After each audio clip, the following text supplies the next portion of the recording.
Respected viewers, अस्सलाम वालेकुम। मैं रिजवान अली दानिश एक बार फिर आपकी खिदमत में हाज़िर हूँ।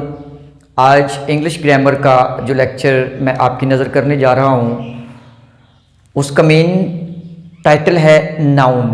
मैंने अपनी प्रीवियस लेक्चर में आपको पार्ट्स ऑफ स्पीच के मतलब बताया था और एक मुख्तसर सी वीडियो में मैंने आपको सिर्फ पार्ट्स ऑफ स्पीच के नेम जो है वो बताए थे और मैंने साथ आपसे ये प्रॉमिस भी किया था कि इंशाल्लाह मैं one by one parts of speech के ऊपर वन बाय वन मैं वीडियो बनाऊंगा। तो आज first part of the speech noun, इसके मतलब मैं आपसे ये लेक्चर शेयर करने जा रहा हूँ। तो मैं उम्मीद करता हूँ कि आप इस पर तवज्जो करेंगे और अगर थोड़ी सी भी आप तवज्जो करते तो इंशाल्लाह मैं बहुत आसान अल्फाज में आपको ये समझा पाऊँगा कि ये नाउन बेसिकली है क्या।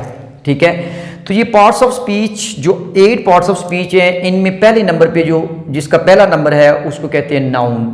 अब नाउन क्या होता है? नाउन सिंपल सी बात है, नाउन को उर्दू में कहते हैं इस्म, या आप अभी इसको मजीद आसान करते हैं तो आप उसको नाम कह सकते हैं, यानी नाम या इस्म, और इंग्लिश में इसको बोलते हैं नाउन।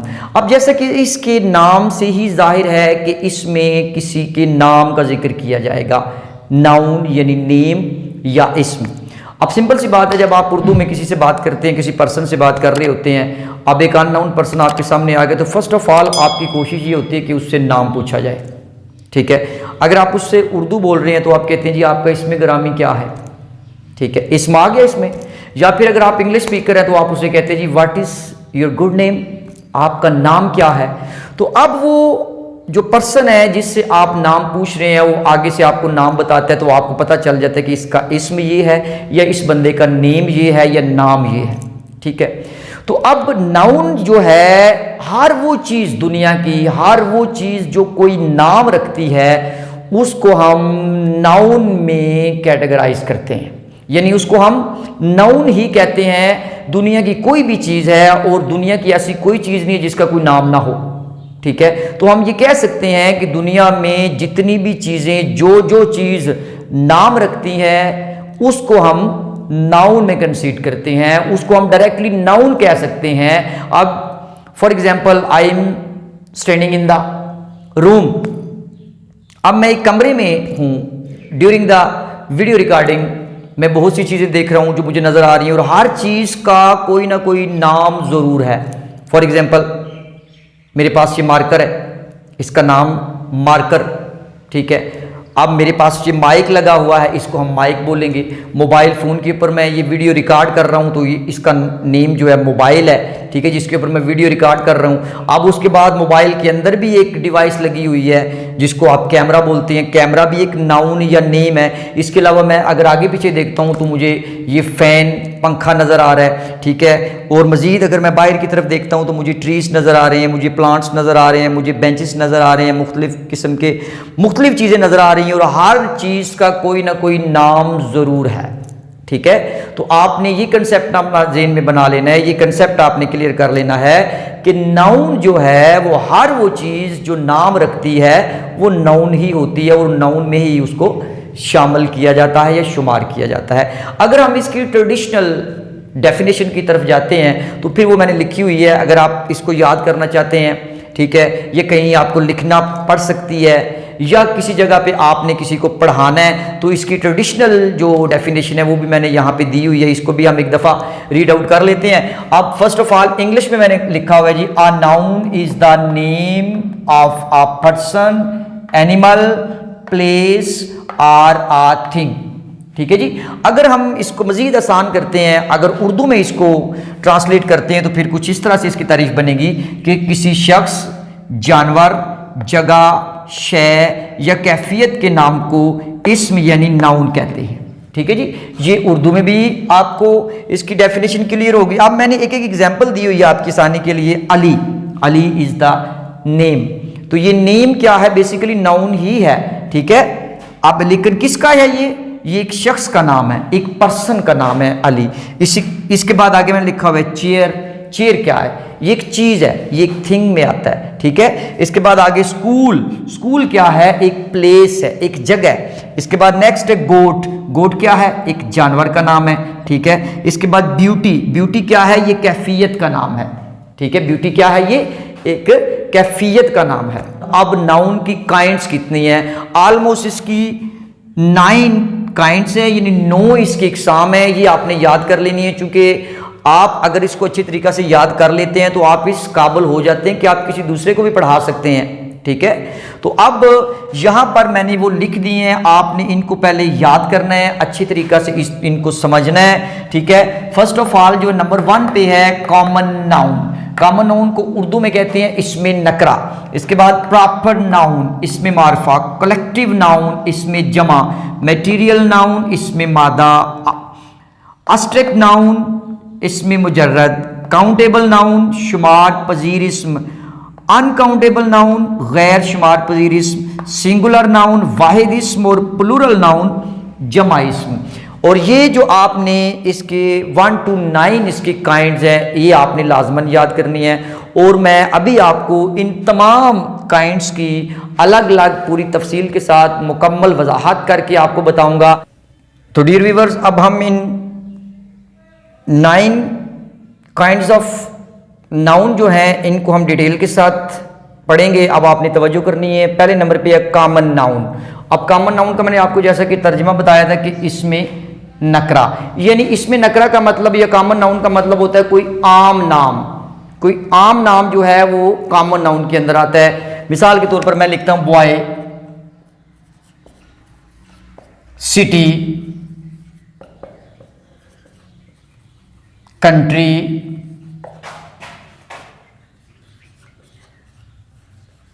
Book, leader. तो अब ये मैंने एग्जाम्पल्स लिखी हैं आपकी आसानी के लिए। ये सारे इसमें नकरा में या कॉमन नाउन में आते हैं। अब देखें, बॉय कोई भी लड़का हो सकता है। अब ये कोई मखसूस तो नहीं है ना, कोई भी किसी भी लड़का। अब हमें कहते हैं ये ही इज़ अ बॉय, ये लड़का है। ठीक है, अब ये कॉमन नाउन है। इसके अलावा अब city, so many cities in the world. अब दुनिया में बहुत से शहर हैं। ठीक है, अब ये कोई पता नहीं ये कौन सा शहर है, तो इसलिए ये किस में आएगा? कॉमन नाउन में आएगा। इसके बाद कंट्री। अब देखो कंट्री भी पूरी दुनिया में बहुत सी कंट्रीज हैं। अब कोई पता नहीं ये पाकिस्तान है, ये इंडिया है, ये चाइना है, ये अमेरिका है, कोई हमें पता नहीं है, सिर्फ मैंने कंट्री लिखा है। तो कंट्री जो है ये क्या है? कॉमन नाउन में आएगा। इसके बाद बुक। अब बुक कोई भी हो सकती है, वो इंग्लिश की बुक हो सकती है, वो उर्दू की बुक हो सकती है, लेकिन हमें पता नहीं है। सिर्फ बुक जो है नेम का हमें पता है, ये नाउन है। ये इस तरह के जो नेम होंगे वो किस में आएंगे? कॉमन नाउन में आएंगे, यानी इसमें नकरा में आएंगे। उनको आम नाम कहा जाता है आसान जबान में। इस तरह ये लीडर है। अब लीडर, बहुत से लीडर है दुनिया में। अब ये हमें नहीं पता ये कौन सा लीडर है, तो इसलिए इस तरह के जितने भी नेम हैं ये किस में आएंगे? कॉमन नाउन में आएंगे। यानी इन शॉर्ट आपने ये याद रखना है कि जो कॉमन नाउन होते हैं वो आम नाम होते हैं। तो डियर व्यूअर्स, अब हम चलते हैं प्रॉपर नाउन की तरफ कि प्रॉपर नाउन क्या होता है। अब पहले तो आपने प्रॉपर नाउन को ज़रा गौर से समझना है, मेरी बात पे ज़रा आपने तवज्जो देनी है कि प्रॉपर नाउन क्या होता है। जैसे कि इसके नाम से ज़ाहिर है, इसमें मारफा। मारफा का मतलब होता है किसी चीज़ का मारूफ होना, यानी जिसको हर बंदा जानता हो, जिसे लोग पहचानते हों, जिसे लोग जानते हों, उसको हम कहते हैं ये चीज़ मारूफ है। तो इसी तरह अगर आप प्रॉपर नाउन की डेफिनेशन करते हैं ट्रेडिशनली इन उर्दू, तो हम ये कह सकते हैं कि किसी ख़ास शख्स या किसी ख़ास जगह के नाम को प्रॉपर नाउन कहते हैं। ठीक है, अब मैं इसकी कुछ एग्जांपल आपको देता हूँ, फिर आपको अच्छी तरीक़े से समझ आएगी। अब यहाँ पे देखिए जी, मैं लिखता हूँ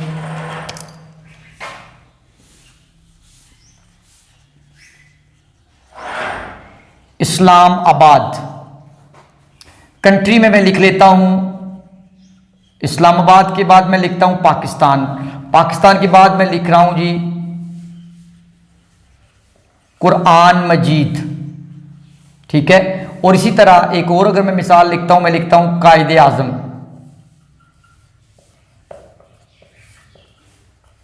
ठीक है जी। अब ये मैंने एग्जांपल जो लिखी है, ये मैंने लिखी है प्रॉपर नाउन की। अब जरा गौर करिएगा, Islamabad, everybody knows that Islamabad जो है पाकिस्तान का एक शहर है, और एक मखसूस शहर, एक ख़ास शहर है, और एक ही शहर है।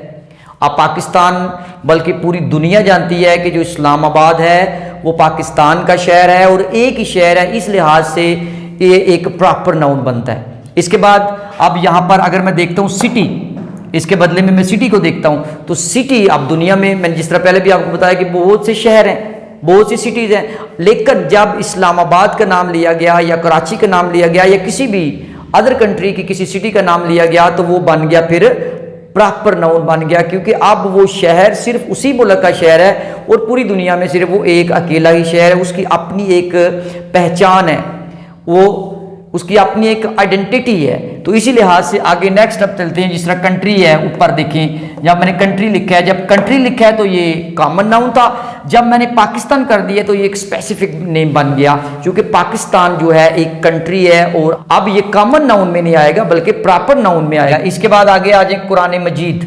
अब देखिए, जब मैंने सिर्फ बुक का जिक्र किया, जब मैंने सिर्फ आपके सामने, वो तो बुक कोई भी हो सकती है, लेकिन जब मैं कुरान पाक है ये भी बुक, लेकिन जब मैंने कुरान पाक का जिक्र किया, इट्स मीन कि कुरान पाक जो है वो मुसलमानों की एक मजहबी किताब है, ठीक है, ये एक इल्हामी किताब है और पूरी दुनिया इसको एडमिट करती है। तो इस लिहाज से ये प्रॉपर नाउन की कैटेगरी में आएगा कुरान मजीद। इसके बाद आगे कायदे आज़म। देखिए, लीडर दुनिया में बहुत से लीडर हैं, ठीक है, जिस तरह मैंने कॉमन नाउन के अंदर लीडर लिखा है, दुनिया में so many leader, but Quaid-e Azam there is only one leader.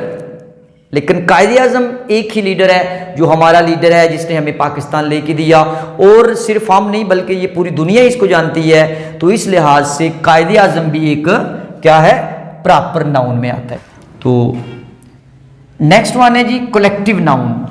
अब कलेक्टिव नाउन के नाम से ही जाहिर है कि कलेक्ट का मतलब होता है किसी चीज़ का इकट्ठा होना, एक जगह पे जमा होना, तो इसको इसीलिए उर्दू में कहते हैं इसमें जमा। तो फिर कलेक्टिव नाउन की वजाहत हम कुछ इस तरीक़ा से कर सकते हैं कि दो या दो से ज़्यादा नाउन मिलकर कलेक्टिव नाउन बनाते हैं, लेकिन उसमें एक बात या एक कंडीशन इम्पोज होती है कि उसमें जितने भी नाउन इंक्लूड होते हैं वो उनको वन बाय वन या अलग अलग नहीं आप उनको पढ़ सकते, या वो अलग अलग नहीं हो सकते। फॉर एग्जाम्पल मैं लिखता हूं जी, यहां पे एक मैं लिख रहा हूं नाउन नेशन।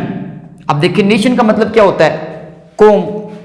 अब देखो, कोई भी बंदा ये नहीं कह सकता कि आई एम ए नेशन, ठीक है, एक बंदे से तो नेशन नहीं बनती ना, यानी बहुत से, दो या दो से ज्यादा, वो 100 की तादाद में भी हो सकते हैं, 1000 की तादाद में भी हो सकते हैं, लाख की तादाद में भी हो सकते हैं, वो करोड़ों की तादाद में भी हो सकते हैं। तो फिर आप ये कह सकते हैं कि ये जो है ये नेशन है। यानी नेशन का जब जिक्र आता है तो फौरन आपके ज़हन में ये बात जाती है ये किसी कौम की बात हो रही है, और इसमें बहुत से नाउन यानी बहुत से लोग शामिल हैं। तो इसलिए आपने जब भी कलेक्टिव नाउन का कहीं पे जिक्र आना है तो आपने बात ये अपने माइंड में लेके आनी है कि कलेक्टिव नाउन में दो या दो से ज़्यादा नाउन इंक्लूड होते हैं, लेकिन वो अलग अलग उनको नेम से नहीं पुकारा जाता, उनके लिए कोई एक नेम चूज किया जाता है, और जब वो एक नेम ले लिया जाता है तो फिर वो उसके अंदर जितने भी नाउन होते हैं वो सारे के सारे उसमें हाईलाइट हो जाते हैं। और आगे मजीद मैं एक और एग्जांपल आपको देता हूं। देखिए, टीम। अब देखिए कि टीम, कोई भी टीम है, वो क्रिकेट की टीम हो सकती है, फुटबॉल की टीम हो सकती है, हॉकी की टीम हो सकती है, वॉलीबॉल की टीम हो सकती है, लेकिन जब भी टीम का जिक्र किया जाता है तो उस वक्त, अब चलिए एक मिसाल लेते हैं, मसलन Pakistani cricket team. Pakistani cricket team जो है, जैसे ही हम पाकिस्तान की क्रिकेट टीम का सोचते हैं, नाम हम टीम का लेते हैं, लेकिन हमारे ज़हन में फ़ौरन 11 प्लेयर्स की जो है ना वो कंसेप्ट जाता है कि है ये टीम। हमने कभी भी ऐसा नहीं कहा कि पाकिस्तान की, कोई आपसे पूछे कि पाकिस्तान की टीम खेल रही है, अब हमने 11 प्लेयर्स का कभी नाम नहीं लिया, लेकिन जब भी हम नाम लेते हैं तो क्या कहते हैं जी, पाकिस्तानी क्रिकेट टीम। जब हम पाकिस्तानी क्रिकेट टीम कह देते हैं, अगर टीम का लफ्ज़ आप यूज़ कर लेते हैं तो वो जो उसमें 11 प्लेयर्स हैं उनको आप अलग अलग उनका नाम लेने की आपको ज़रूरत नहीं पड़ेगी। तो इस तरह के जो नाउन है वो क्या कहलाएंगे, कलेक्टिव नाउन। अगर मज़ीद आपको समझ नहीं आई तो मैं एक और एग्जांपल आपको देता हूं। अब देखिए, जिस तरह के पूरी दुनिया में हर कंट्री की एक आर्मी होती है, अब आर्मी के अंदर लाखों सोल्जर्स होते हैं, लाखों आर्मी पर्सनल होते हैं, लेकिन जब भी आप नाम लेते हैं, सिर्फ जब आर्मी का नाम ले लेते हैं तो सबको पता चल जाता है कि ये किसकी बात हो रही है और इसके अंदर कितने नाउन जो है वो शामिल हो सकते हैं। जब आप किसी से गुफ्तगू कर रहे होते हैं तो उस गुफ्तगू के दौरान आपने जब सोल्जर्स को, यानी किसी मुल्क के फौजियों को के बारे में जिक्र करना हो तो आप क्या कहते हैं, कि आर्मी का लफ्ज़ इस्तेमाल करते हैं, यानी पाकिस्तानी आर्मी। तो अब जैसे ही आर्मी का लफ्ज़ इस्तेमाल करेंगे तो उसके अंदर जितने भी सोल्जर्स हैं, जितने भी वो फौजी हैं, जितने भी वो सारे के सारे उसमें आ जाएं, चाहे वो सैकड़ों की तादाद में, चाहे वो हज़ारों की तादाद में, चाहे वो लाखों की तादाद में। आप उनके लिए ओनली वन वर्ड यूज़ करते हैं जिसको हम कहते हैं आर्मी। ठीक है, तो इसलिए आर्मी जो है ये भी कलेक्टिव नाउन में ही आता है। इस तरह जब आप किसी भी ग्राउंड के अंदर जाते हैं, आप क्रिकेट का मैच देख लें, फुटबॉल का देख लें, या जहां पर भी आप जाते हैं वहां पर आपको एक क्राउड नजर आता है, बहुत से लोग नजर आते हैं, तमाशाई नजर आते हैं। अब हम उनको गिन तो नहीं सकते, ठीक है। अब एक एक बंदे को हम क्राउड का नाम तो नहीं दे सकते ना, लेकिन जब हम उनको मजमूई तौर पे उनके लिए एक वर्ड यूज करेंगे क्राउड, जब हम अपनी गुफ्तगू में, जब हम अपनी कन्वर्सेशन के अंदर क्राउड का जिक्र करते हैं, वर्ड क्राउड यूज करते हैं, तो फिर फौरन समझ में ये बात आ जाती है, जो बंदा बात कर रहा होता है, जिससे बात कर रहा होता है, और उस सुनने वाले बंदे को ये समझ आ जाती है कि ये जो क्राउड है इसमें बहुत से लोग शामिल होंगे, ये तमाशाई होंगे, ये किसी स्टेडियम में होंगे। तो उनको मुकम्मल तौर पे एक ही लफ्ज से वो हाईलाइट कर रहा है, जिसको कहते हैं क्राउड। और एक और एग्जाम्पल मैं आपको देता हूँ, मिसाल के तौर पर क्लास है, क्लासरूम। आप देखें, एक क्लास के अंदर 10, 20, 30, 40 या 50 स्टूडेंट्स होते हैं, ठीक है।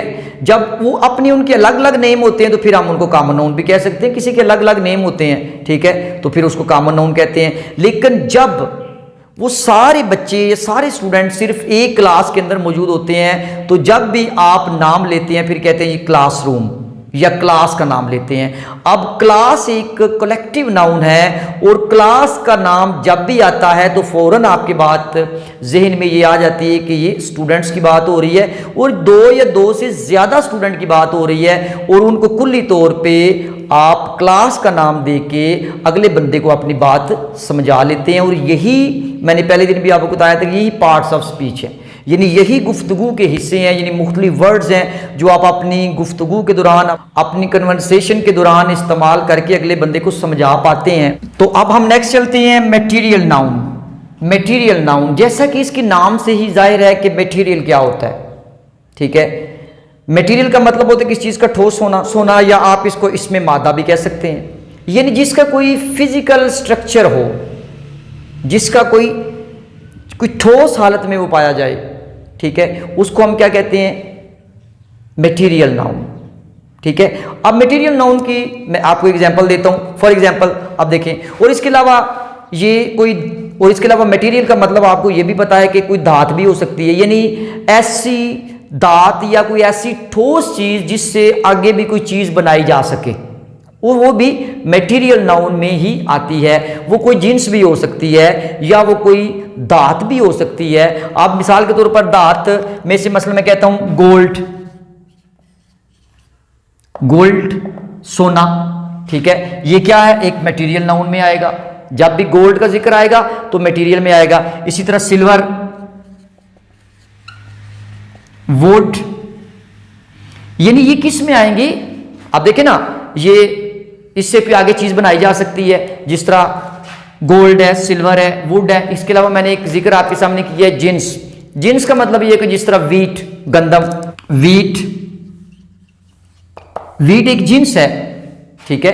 तो इस तरह के जितने भी नाउन हैं वो सारे के सारे मटेरियल नाउन में आते हैं। तो रिस्पेक्टेड व्यूअर, नेक्स्ट नंबर है एब्स्ट्रैक्ट नाउन। अब एब्स्ट्रैक्ट नाउन को आपने जरा दो गौर से समझना कि एब्स्ट्रैक्ट नाउन क्या है। एब्स्ट्रैक्ट नाउन बेसिकली होता है आपकी कैफियत, आपकी स्टेट, आपके जज्बात, आपके एहसासात। अगर आप इंग्लिश में कहें तो आप इसको यूं कह सकते हैं कि your thoughts, your feelings, your emotions, your concepts, ये सारी चीज़ें जो है ये एब्स्ट्रैक्ट नाउन के अंदर आती हैं, जिनको हम कैफियत का नाम देते हैं, जिसको हम जज्बात का नाम देते हैं, जिनको हम एहसासात का नाम देते हैं। ये इस तरह के जितने भी नाउन हैं ये सारे के सारे एब्स्ट्रैक्ट नाउन के अंदर आते हैं। उसकी मैं आपको एग्जांपल देता हूं। देखिए जी, मैं लिखता हूं यहां पर फियर। अब देखिए फियर क्या है, डर है, खौफ है। अब फियर का अंदाजा आप किसी के चेहरे से लगा सकते हैं, उसकी कैफियत को आप फील कर सकते हैं, ठीक है, कि उसके चेहरे से आपको डर और खौफ नजर आ रहा है, तो आप उसको फिर फेयर का नाम दे सकते हैं कि आप डरे हुए हैं या आप डर में हैं। जब आप किसी से गुफ्तगू कर रहे होते हैं, कोई बंदा आपके सामने बैठा हुआ है, तो आप उसके चेहरे से ये अंदाजा लगाते हैं कि आप डर रहे हो या आप डरे हुए हो, तो आपने मादी तौर पे तो उसको, उसके डर को ना ही तो आप पकड़ सकते हैं ना ही आप देख सकते हैं। वो सिर्फ कैफियत को देख के आप अंदाजा लगा लें कि ये बंदा डरा हुआ है। इसी तरह जब कोई बंदा खुश होता है, जाए होता है, जाए फुल होता है, जब कोई बंदा खुश होता है, यानी जाए का लफ्ज इस्तेमाल करते हैं हम खुशी के लिए। आप देखें, जब भी आप किसी के साथ कन्वर्सेशन कर रहे होते हैं, गुफ्तगू कर रहे होते हैं, तो आप अगले बंदे के चेहरे से देख के जिस तरह आपने फेयर की कैफियत को मापना है, इसी तरह जब कोई बंदा आपके सामने बैठा हुआ है, आप उससे गुफ्तगू कर रहे हैं, आप उससे महव गुफ्तगू हैं, और उसके चेहरे के तासरात आपको नजर आ रहे हैं कि ये बंदा खुशी महसूस कर रहा है, तो आप उसके चेहरे के तासरात से ही अंदाजा लगा सकते हैं, उसकी कैफियत को देख के अंदाजा लगा सकते हैं कि ये बंदा खुश है। तो इसलिए जाए जो है ये भी एब्स्ट्रैक्ट नाउन में आता है, फेयर जो है ये भी एब्स्ट्रैक्ट नाउन में आता है। अब इसके बाद सैडनेस कहते हैं, आप सैडनेस कह लें या सारो कह लें। अब बाज़ का ऐसा होता है, कोई बंदा आपके सामने परेशान बैठा हुआ है, ठीक है, आप उससे कन्वर्सेशन कर रहे हैं, आप उससे गुफ्तगू कर रहे हैं, आप उससे स्पीच कर रहे हैं, तो आपने जब किसी की खुशी को, किसी के गम को, किसी के डर को आपने कैटेगराइज करना है काइंड्स ऑफ नाउन के हिसाब से, तो आप उसको कहेंगे कि ये जो मैं गुफ्तगू कर रहा हूं, इसमें जो फेयर का मैंने जिक्र किया है, ये फेयर जो है ये नाउन की जो किस्म है एब्स्ट्रैक्ट नाउन, ये इसमें आता है। ठीक है, फौरन जो है आपके माइंड में ये बात चली जाएगी। तो इस तरीका से अगर ये बात आपके ज़हन में चली जाती है, तो आप ये समझ लें कि आप इंग्लिश ग्रामर में काफ़ी हद तक माहिर हो चुके हैं। ये बात मेरी ज़हन में रखिएगा, ठीक है। इसके बाद जिस 3 एग्जाम्पल्स आपके सामने दी हैं, इसके अलावा बेशुमार ऐसी एग्जाम्पल्स हैं जिनका तल्लक आपकी कैफियत के साथ होता है, आपके जज्बात के साथ होता है, आपके एहसास के साथ होता है। वो इस तरह के जितने भी नाउन, उनको जो जो आप नाम देते हैं, उस कैफियत को जो भी आप नाम देते हैं, वो सारे के सारे नाम एब्स्ट्रैक्ट नाउन के अंदर आएंगे। ये बात आपने माइंड में रखनी है। तो डियर व्यूअर्स, नेक्स्ट वन पे आ जाता है काउंटेबल नाउन। काउंटेबल मीन जिसको हम गिन सकते हैं, शुमार पजीर कह सकते हैं, यानी ऐसा इसम जिसको हम गिन सकते हैं, वो काउंटेबल नाउन के अंदर आएंगे। मिसाल के तौर पर आप देखिए जी, मैं पहले एग्जांपल आपको यहां पे लिख के देता हूं। एप्पल, देखिए एप्पल जितने भी हों, 100 की तादाद में हों, 1000 की तादाद में हों, लेकिन आखिर मैं उसको जब गिनती शुरू करूंगा तो मैं आखिरकार उसको गिन ही लूंगा। बेशक टाइम उसके ऊपर ज्यादा लगेगा, लेकिन वो है काउंटेबल कि मैं उनको गिन सकता हूं, चाहे मेरे 10 दिन लगते हैं, 10 मिनट लगते हैं, 10 घंटे लगते हैं, लेकिन मैं उनको गिन सकता हूं। यानी हर वो नाउन जिसको आप गिन सकते हैं, जिसको आप काउंट कर सकते हैं, वो सारे के सारे नाउन काउंटेबल नाउन की कैटेगरी में आएंगे। ये बात आपने माइंड में आपने रखनी है। इसके बाद मैं एक और एग्जांपल आपको देता हूं। आगे मैं लिख रहा हूं पेन्स, बुक्स, चेयर्स। आप देख रहे हैं जी, पेन है मेरे पास जितने भी हैं, 100 की तादाद में, 1000 की तादाद में, मैं आखिर 1 बाय 1 उनको काउंट कर सकता हूं, उनको मैं गिन सकता हूं। ठीक है, इसी तरह बुक्स मेरे पास जितनी भी हैं, मैं बुक्स को भी काउंट कर सकता हूं, गिन सकता हूं।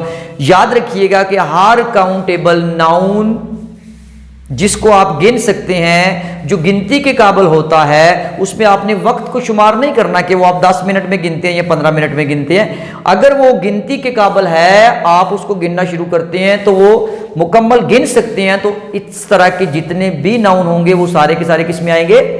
काउंटेबल नाउन में आएंगे। और इसके बाद नेक्स्ट वन पे आ जाए आप, अनकाउंटेबल नाउन। जैसा कि इसके नाम से ही जाहिर है, एक काउंटेबल हमने ऊपर पढ़ा है, थोड़ी देर पहले काउंटेबल पढ़ा है, अब हम अनकाउंटेबल। अनकाउंटेबल वेरी सिंपल, इसका बिल्कुल आसान सा, आपको मेरा ख्याल है कि मुझे आपको बताने की जरूरत नहीं है, आपको समझ इसकी आ गई है कि अनकाउंटेबल वो नाउन होंगे जिनको आप नहीं गिन सकते। ठीक है, चाहे आप 10 दिन लगाएं, 10 साल लगाएं, 10 घंटे लगाएं, क्योंकि वो है ही अनकाउंटेबल है, उनको आप गिन ही नहीं सकते। वो चाहे साल लगा दें आप, ठीक है, साल हर साल लगा दे, लेकिन वो गिन ही नहीं सकते आप। तो जितने भी इस तरह के नाउन होंगे, वो सारे के सारे अनकाउंटेबल नाउन के अंदर आएंगे। ये बात आपने माइंड में रखनी है, ठीक है। आप देखिए ये इनके कुछ एग्जांपल्स देता हूं। पहली एग्जांपल मैं आपको ये देता हूं कि आप देखिए वाटर, पानी है। मुझे आप ये बताएं कि आप पानी को गिन सकते हैं? आप नहीं गिन सकते। इसके बाद मैं लिखता हूं साल्ट, नमक। आप नमक को की गिनती कर सकते हैं? कभी भी नहीं कर सकते आप नमक की गिनती। तो इसलिए इस तरह के जितने भी नाउन है वो सारे अनकाउंटेबल में आएंगे। इसके बाद फ्लोर, इसको भी आप नहीं गिन सकते। तो याद रखिएगा कि वाटर, साल्ट, फ्लोर या इस तरह के जितने भी दूसरे नाउन आपके सामने आ जाते हैं जब आप किसी कन्वर्सेशन कर रहे होते हैं या आप अपने इर्द गिर्द कहीं भी ऐसी चीज देखते हैं जो आप अपने माइंड में लेके आते हैं कि यार ये क्या है, ये काउंटेबल है, इसको मैं काउंट कर सकता हूं या नहीं कर सकता। अगर आप समझते कि ये मैं इसको काउंट नहीं कर सकता तो आप समझिए कि ये अनकाउंटेबल नाउन में आता है। उसी वक्त आपकी वो जो वोकैबुलरी है ग्रामर वाली वो जाग जानी चाहिए। तो my dear viewers, next one है सिंगुलर नाउन। अब सिंगुलर का मतलब क्या होता है? वाहिद इस्म, यानी कोई एक नाम, कोई भी एक नाम हो सकता है, ठीक है। अब वो मसलन मैं लिखता हूं जी बॉय, बुक, स्कूल, यानी कोई भी वाहिद इस्म। इसके बाद नेक्स्ट आगे चलते हैं हम प्लूरल नाउन की तरफ। अब प्लूरल नाउन का आपको पता है, ये तो सिंपल सी बात है कि जमा इस्म, यानी इसमें जमा के जितने भी नाउन हैं जो कि दो या दो से ज्यादा नाउन हो सकते हैं उनको हम किस में लिखते हैं? वो लिखते हैं जी हम प्लूरल नाउन के अंदर। मसलन बॉय को हम बॉयज लिख लेंगे और बुक को हम बुक्स लिख लेंगे। इसी तरह हमने स्कूल को स्कूल्स लिख लिया। तो बहुत से, चेयर है चेयर्स लिख लिया, मोबाइल फोन्स लिख लिया। यानी मतलब ये हुआ कि जितने भी आपके पास सिंगुलर हैं हर सिंगुलर का प्लूरल आप बना सकते हैं, ठीक है। तो मैं उम्मीद करता हूं कि आपको ये लेक्चर बड़ी अच्छी तरीके से समझ में आ गया होगा। तो आपने प्रैक्टिकली चीज़ ये करनी है। अगर आप इसको प्रैक्टिकली करते हैं तो मैं आपको 100% श्योरिटी देता हूं कि आपको ये चीज़ें ज़बानी याद करने की ज़रूरत नहीं है। जब आप इसको प्रैक्टिकल लाइफ में, प्रैक्टिकल कन्वर्सेशन के अंदर इसको आप यूटिलाइज करेंगे तो फिर आपको ऑटोमेटिकली हर चीज़ क्लियर हो जाएगी। तो मैं उम्मीद करता हूँ कि आज का ये जो लेक्चर है आपकी समझ में आ गया होगा। तो मैं इसी के साथ आपसे इजाज़त चाहूँगा। अल्लाह आपका हामी व नासर।